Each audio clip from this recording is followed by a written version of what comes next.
actually doesn't even show up here, and that can be very confusing. So watch. Because it doesn't necessarily get applied when you create a new section.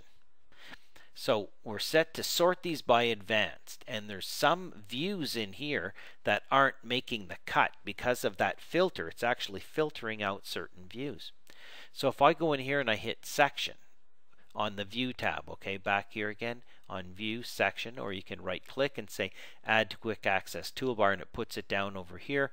Your quick access toolbar might be up at the top over here. All you have to do is hit the fly out and say show above or show below. So you can move that quick access toolbar up and down. So I'm going to start my section tool. I'm just going to draw a section through here. Click, nice and straight. Use your shift key on your keyboard. You know, so if it's going diagonal, if you hold your shift key, that's your ortho. So whenever you're drawing anything or moving or copying, use your shift key. So then I can take that back clipping plane and, you know, put it over here and then click out. So now I've created a new section. This is the current view here because it's highlighted. But if I hover over this, it says it's section 9. So I say okay, section 9. So I can double click on here and I can open up section 9,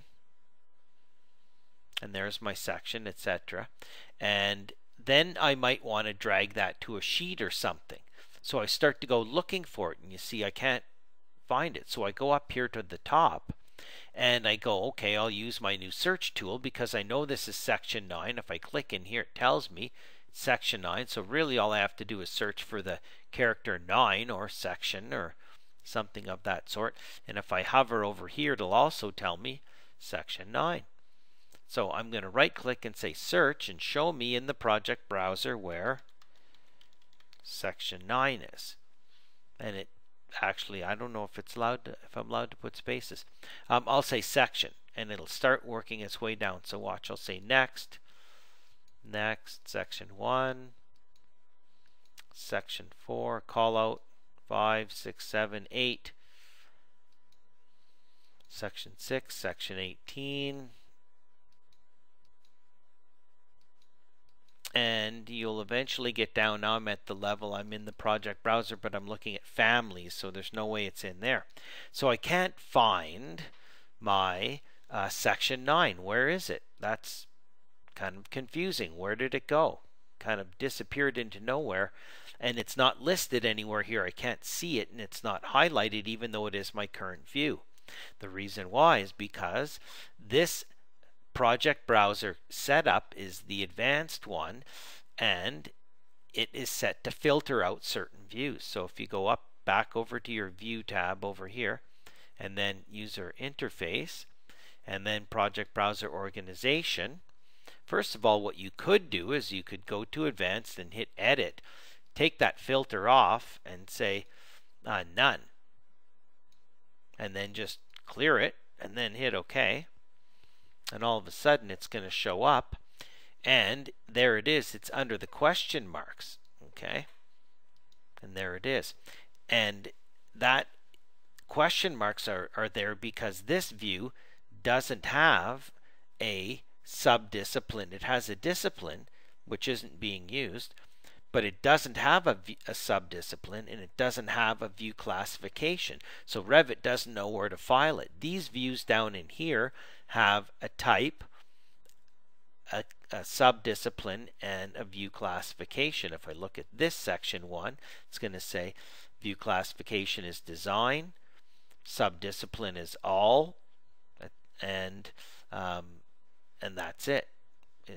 But this view here doesn't have a subdiscipline or view classification, so it just gets these question marks. So that's a little bit confusing. So well worthy of a lesson early in the stages here of learning and mastering our Revit MEP. Is a big part of using Revit MEP is being the master of this project browser, specifically up here where the views are. So you need to be able to shuffle this deck of views. There's as many views as there is in the project, but you have to just be careful and spend a little bit of time in here going into the project browser organization.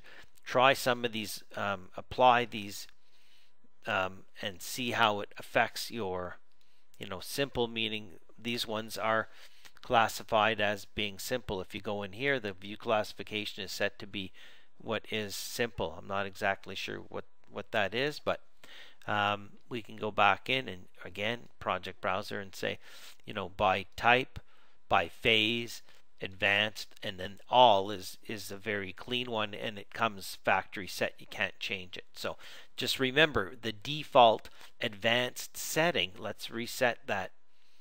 Oh, sorry, views advanced. Let's go in and hit edit here and go back and add that filter again. So we're going to say contains, or rather view classification not equal to simple. That was what it was. So we hit OK, apply, hit OK, and now we're back to square one. So there could be some confusion when you start to create some views and then all of a sudden you can't find them in here. Chances are, if they're not in here at all and you can't find them in the search, and when you're in the view, remember the view name is listed up here at the top, and if you hover over the crop region, if the crop region's off, then like this, then you can turn it back on. Okay, so hover over there to get the view name just to find it, and just beware that the advanced setting for the project browser organization is filtering out certain views. So great lesson on organizing the project browser. Remember, you can always go to the CAD Clips webpage. We've got more stuff on there as well. Over at the CAD Clips webpage on the Revit CAD Clips page, on the left hand side here, search for browser or browse or something. You don't have to spell it all out, and you can see we've got other CAD clips in here, and the project browser organization really hasn't changed that much. Couple new features that you can always read up on, but there's 4 good lessons right there on the project browser that kind of reinforce what we've learned here and might even add in a couple other little strategies. So have a look at that as well. And we'll come back on our next lesson and start to create some views and poke around, and at least now we'll know a little bit more about where our views are going and how to get them to display in our project browser.